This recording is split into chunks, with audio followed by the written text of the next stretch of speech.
नागपुरात वाढतं कडकडतं ऊन, त्याचप्रमाणे हे दुसरीकडे पेट्रोल डिझेलचे वाढलेले भाव यामुळे मेट्रो आणि महानगरपालिकेच्या बसला नागरिक जे आहे ते मोठ्या प्रमाणात जे आहे ते पसंती देत असल्याचं चित्र पाहायला मिळते। कारण मेट्रोमध्ये जर जायचं म्हटलं तर गारेगार प्रवास होतो, बाहेर ऊन असते मोठ्या प्रमाणात, अशामध्ये मेट्रोचा प्रवास। ताई काय सांगाल, बाहेर ऊन आहे, मेट्रोचा प्रवास मस्त व्यवस्थित, थंडावा, थोडा टेम्परेचर कमी।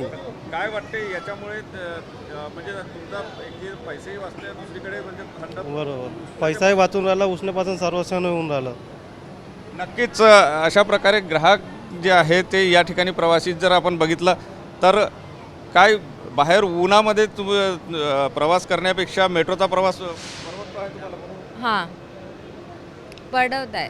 काय वाटतं, थंडगार प्रवास? थंडागार वाटते एकदम सफिशियंट, चांगला प्रवास आहे मेट्रोचा, एकदम AC मध्ये। बसपेक्षा बाकी प्रवासापेक्षा तर मेट्रोचा प्रवास एकदम छान।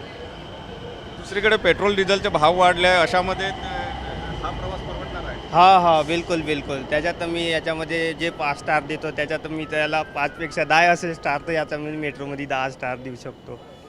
नक्कीच अशा प्रकारे आपण जर बघितलं तर जे प्रवासी आहे ते मेट्रो आणि महानगरपालिकेच्या ज्या AC बस आहेत त्याला पसंती देत असल्याचं चित्र आपल्याला पाहायला मिळते। आणि त्यामुळे मेट्रोची जी गर्दी आहे ती गर्दीसुद्धा वाढलेली आहे। हे आणि उन्हाळ्याचे दिवस आहे, कडाक्याचं ऊन आहे, आणि अशा उन्हामध्ये जे आपल्या खाजगी वाहनाने प्रवास करण्यापेक्षा मेट्रो किंवा AC महानगरपालिकेच्या बसने प्रवास करण्याला नागरिक पसंती देत असल्याचं चित्र एकंदर पाहायला मिळते।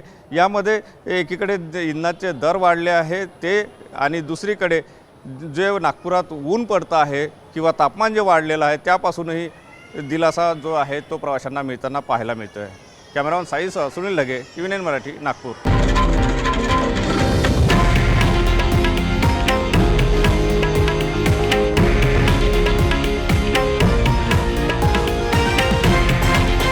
हे आहे देशातील नंबर 1 न्यूज नेटवर्क आणि आपण पाहत आहात TV9 मराठी, एकमेव।